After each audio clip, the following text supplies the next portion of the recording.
Hello, everyone, and welcome. I'm excited to have you here today for our deep dive into GRC careers. Today's presentation is titled, How Much Can You Make in GRC? 2025 U.S. Salary Deep Dive. Over the next 40 minutes, we'll explore real salary data, look at how industry, automation skills, and geography influence earnings, and outline a clear career roadmap for GRC professionals. So let's get started and see what the future holds in this dynamic field. Now, let's take a closer look at where these numbers are coming from. First, we have ZipRecruiter's national averages, which give us the most current market data across all industries and regions. This helps us understand what's happening nationwide, regardless of the specific sector or location. Next is Salarycom's benchmark ranges. They offer structured salary bands and compensation frameworks specifically for GRC roles, giving us a clear picture of typical salary ranges and how roles are valued within the industry. Then, we have data from recent job ads posted in June and July of 2025. This real-time information shows what employers are actually offering right now, which is essential for understanding current market conditions. Finally, we look at crowdsourced data, like Reddit and industry polls. These sources provide insights not just on salaries, but also on bonuses, perks, and actual experiences shared by professionals in the field. All of these sources, market averages, structured frameworks, current job postings, and real-world insights, are specific to the U.S. and the year 2025. By triangulating these different data points, we ensure our salary information is both accurate and comprehensive, giving us a well-rounded view of the GRC landscape. This approach helps us make informed decisions and better understand the market dynamics at play. Let's take a closer look at the GRC pay bands at a glance. As you can see, there's a clear progression in compensation as one advances through different career tiers. Starting with entry or junior analysts, the total cash compensation ranges from about $60,000 to $95,000, with a median around $78,700. Moving up to senior analysts, the range increases significantly, from $100,000 to $150,000, with a median close to $109,800. When we reach the GRC manager level, the median jumps again to roughly $183,200, and the total pay range broadens from $160,000 up to $230,000.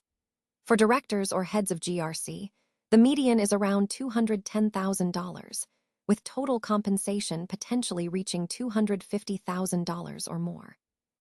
And at the top, the Chief Compliance Officer, the median is about $234,100, with total pay stretching from $200,000 up to $310,000. It's important to note that these figures represent total cash compensation, which includes base salary and bonuses, but they don't factor in stock options or other benefits. One key takeaway here is that with each step up the career ladder, there's a substantial salary increase, typically around 30 to 40%. This highlights how career growth in GRC not only brings increased responsibilities, but also significant financial rewards, aligning well with the overall theme of career progression and value in this field. Now, let's take a closer look at the entry-level analyst role. At its core, this position is all about supporting the foundation of an organization's compliance and risk management efforts. It primarily involves drafting policies and procedures, which means clearly documenting the rules and guidelines that keep everything running smoothly. You'll also be maintaining risk register documentation. Think of it as keeping a detailed record of all potential risks the company faces. Another key responsibility is collecting screenshots and evidence for audits, which is crucial for demonstrating compliance during reviews. Supporting the reporting processes for compliance is also a big part of the job, helping ensure that everything is accurately reported and up to date. When it comes to compensation, the nationwide average salary ranges from about $60,000 to $95,000, but it can vary depending on the location and company. For example, in the Fintech sector in New York, you might see hourly rates around $51, which adds up to roughly $107,000 annually. Most entry positions typically require between 0 and 2 years of experience, making it accessible for recent graduates or those new to the field. It's important to note that these analyst roles are very documentation-heavy and demand a strong eye for detail. While coding isn't usually a requirement, having a basic technical aptitude can definitely be a plus. Overall, this role is a great starting point for anyone interested in financial technology, compliance, or risk management, and it sets a solid foundation for advancing in this dynamic industry. Now, let's look at the added responsibilities that come with the senior or lead analyst role. First, you'll be leading audit preparation and coordination, which means you're the point person ensuring everything is in order for external audits. You'll also be mapping controls to established frameworks like ISO 27001 and NIST CSF, so understanding these standards is crucial. Mentoring junior team members is another key aspect, helping to develop their skills and ensure the team functions smoothly.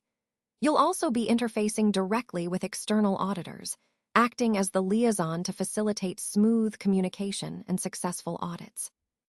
On the compensation front, salaries typically range from around $100,000 to $150,000, with a median just under $110,000 based on data from ZipRecruiter. What's interesting is that those with automation skills, like scripting log pulls or automating routine compliance tasks, can command an additional $10,000 or more.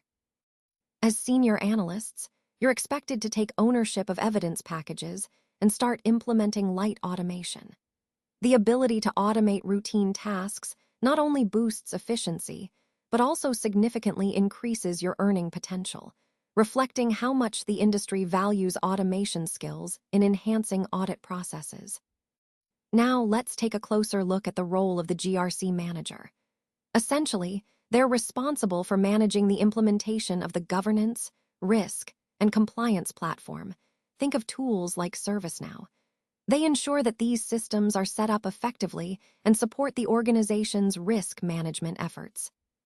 A key part of their job is presenting risk heat maps and various metrics to the executive leadership team. This means translating complex data into clear visuals and insights that help decision-makers understand the organization's risk landscape. GRC managers typically oversee a small team, usually between 2 and 5 analysts, so leadership and team management skills are crucial.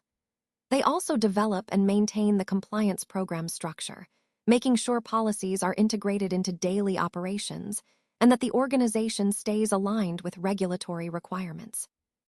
Now, moving on to compensation. This role offers a pretty broad range, from around $160,000 to $230,000 total. According to SalaryCom, the midpoint is roughly $183,000, which gives a good benchmark. For example, in New York City, as of April 2025, the base salary might be about $139,000, with an additional 20% bonus. Plus, stock options are often part of the package, adding further value. Finally, it's important to understand that GRC managers serve as a bridge. They turn policies into workflows and dashboards that are actionable. They need strong communication skills to translate technical details into understandable reports for executives, while also having enough technical understanding to implement and oversee these systems effectively. This combination of skills makes the role both challenging and highly impactful within the organization. Now, let's take a closer look at the role of the director or head of GRC, or governance, risk, and compliance. This position carries significant strategic accountabilities that impact the entire organization. One of the core responsibilities is managing the enterprise-wide risk posture, which means overseeing how the company identifies, assesses, and mitigates risks across all departments. It's about maintaining a balanced view of potential threats and ensuring the organization stays resilient. Additionally, this role involves developing budgets and overseeing vendors, which requires a mix of strategic planning and operational oversight. It's important to note that the director of GRC typically reports directly to either the CISO or the CFO, depending on the company's structure. This direct reporting line highlights how central this role is to the organization's overall risk and financial management. Another key aspect is managing regulatory relationships, ensuring the company stays compliant with industry standards and regulations, which can be complex and ever-changing. When it comes to compensation, the range for this role generally falls between $190,000 and $250,000 in total compensation. Interestingly, the average for a compliance director, according to SalaryCom, is around $185,000, and many of these roles also include significant bonus opportunities, which can make the total package quite attractive. At this level, GRC professionals are often responsible for critical communications, such as briefing the board, defending budgets, and signing off on quarterly SOX attestations. It's a position that values leadership skills and strategic vision even more than technical expertise, because you're guiding the organization through complex risk landscapes and making pivotal decisions that shape the company's future. Let's take a closer look at the compensation for the Chief Compliance Officer, or CCO. On average, across the U.S., the base salary plus performance bonuses for a CCO is around $234,000. However, in New York City, where market conditions are more competitive and demanding, that figure jumps to about $271,000. And when we consider the total compensation package, including long-term stock grants at public companies, we're looking at well over $400,000. This highlights how critical the role is in a company's leadership structure.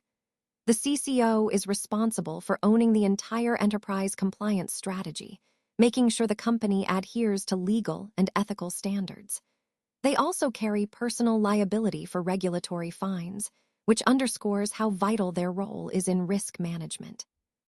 Beyond that, they're charged with developing and nurturing an ethical corporate culture, one that promotes integrity at every level.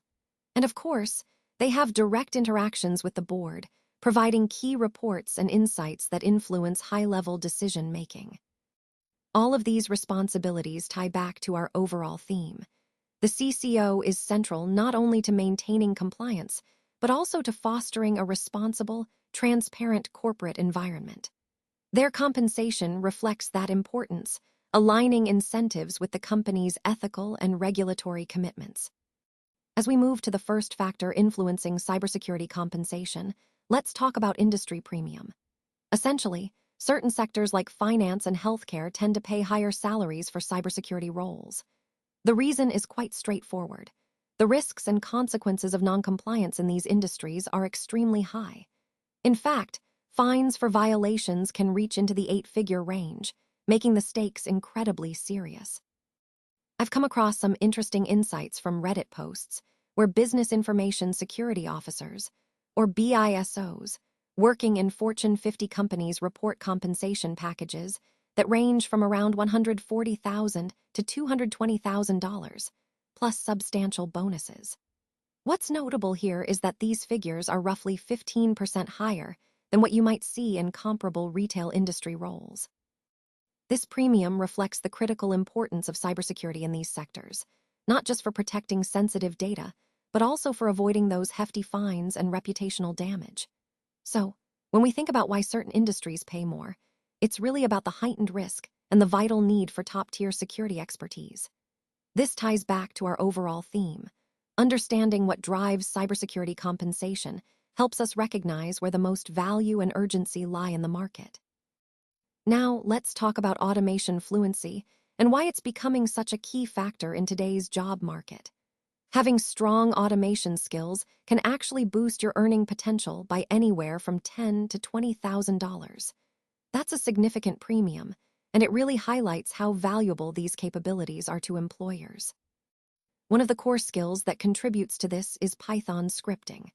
With Python, you can automate tasks like evidence collection and documentation, which are often time-consuming and error-prone when done manually. Automating these processes not only saves time, but also improves accuracy. Another important area is SQL queries. Being able to generate and analyze risk metrics through SQL allows for quick, reliable insights, something that's crucial for decision-making and managing risk effectively. Then there's ServiceNow's low-code rules, which enable workflow automation and ticket routing without complex coding. This means faster incident handling and streamlined operations, reducing manual effort and boosting efficiency. The overall takeaway here is that job listings are increasingly emphasizing these basic scripting skills as desirable. Industry polls show that companies are willing to pay five-figure premiums for professionals who can automate routine tasks. Automated logs, for instance, drastically cut down on audit prep time, making these skills a clear differentiator in the job landscape. So, mastering automation isn't just about technical ability. It's about positioning yourself as a more valuable, efficient, and future-proof professional. Now, let's look at how certifications and degrees can really boost your earning potential.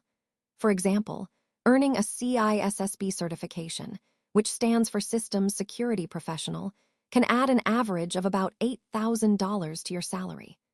This credential demonstrates your expertise in cybersecurity and often opens doors to higher-paying roles.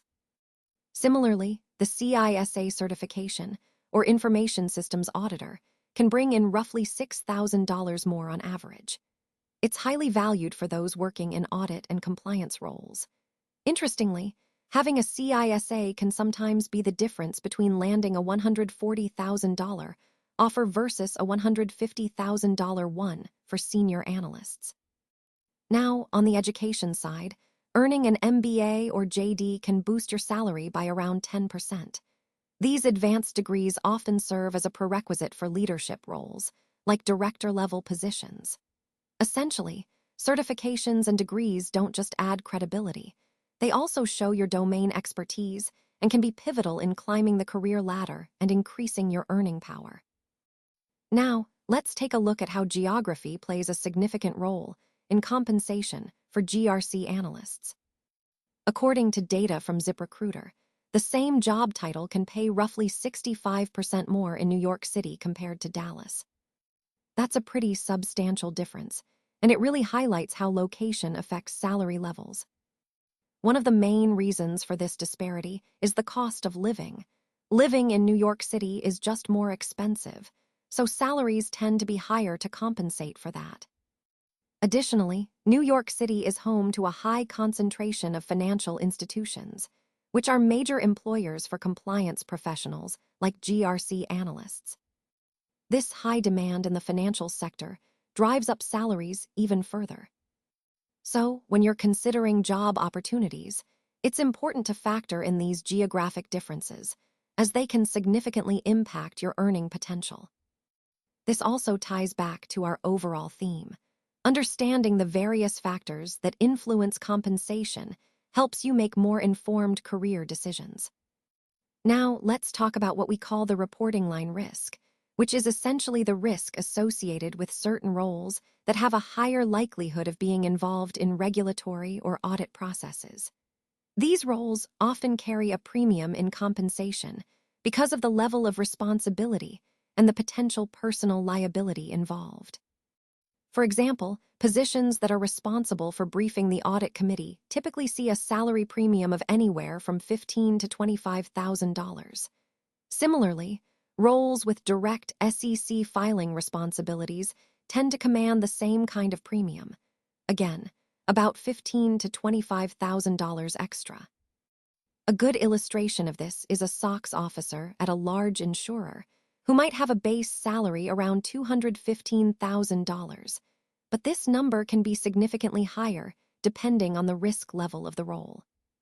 The key point here is that the closer your position is to personal liability, meaning the more directly you're involved in compliance, regulatory reporting, or managing high-stakes relationships, the higher your compensation tends to be.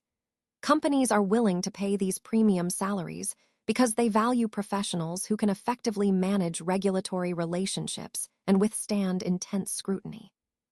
So, in essence, these premium pay levels reflect the importance and the risk associated with these roles, aligning compensation with the level of responsibility and potential exposure involved. Now, let's take a closer look at how we can convert hourly rates into annual salaries, which is especially useful when comparing compensation packages. On this slide, you'll see the hourly to annual conversion guide. First, we start with the standard number of working hours in a year, 80 hours. This is based on a typical full-time schedule of 40 hours a week, multiplied by 52 weeks. It's a straightforward way to estimate annual work hours. Next, we have the example hourly rate of $70 an hour, which is a common rate for GRC professionals working as contractors. Using this figure, we can easily calculate the annual equivalent by multiplying $70 by 2,080 hours. This gives us an annual salary of $145,600. This simple calculation is incredibly helpful because many GRC job postings list hourly rates, especially for contract roles. So the key takeaway here is that by understanding this conversion, you can make more accurate comparisons between hourly and annual compensation. It helps you see the full picture of what a contract rate really means in terms of yearly income, which is essential for evaluating opportunities or negotiating your pay. Ultimately, this conversion tool supports our overall goal, making informed, confident decisions about your career and compensation in the GRC field. Now, let's take a look at the career roadmap and some key takeaways to keep in mind. Starting with years 0 to 1, you'll be in an analyst role, typically earning around $78,000. At this stage, your main focus should be on mastering foundational frameworks and honing your documentation skills. They're essential for building credibility and understanding the core concepts of governance and compliance. Moving into years 2 to 4, as a senior analyst earning about $120,000, you'll want to develop automation skills. Automation is increasingly crucial in this field, helping you work more efficiently and effectively. Pursuing relevant certifications during this period can also significantly boost your credibility and future earning potential. Then, between years 5 and 8, you'll progress to a manager role, with a salary around $185,000.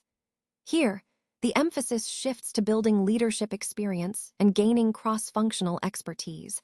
Understanding how different parts of the organization work together is vital for advancing into higher roles.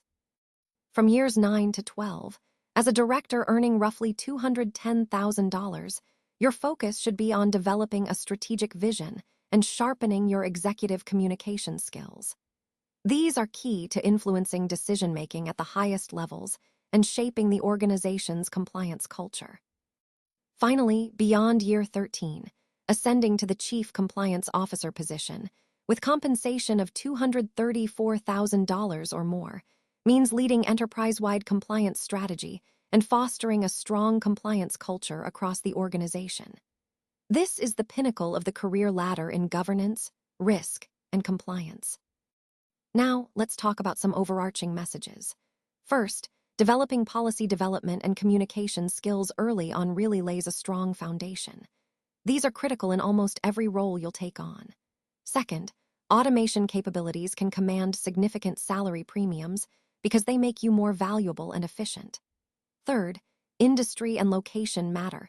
Your compensation can vary by as much as 25%, so choosing the right sector and region can make a big difference. Certifications also offer a high return on investment. They can lead to substantial salary increases and open doors to more advanced roles. And finally, high-regulation sectors tend to offer the most lucrative opportunities, given the complexity and importance of compliance in those industries.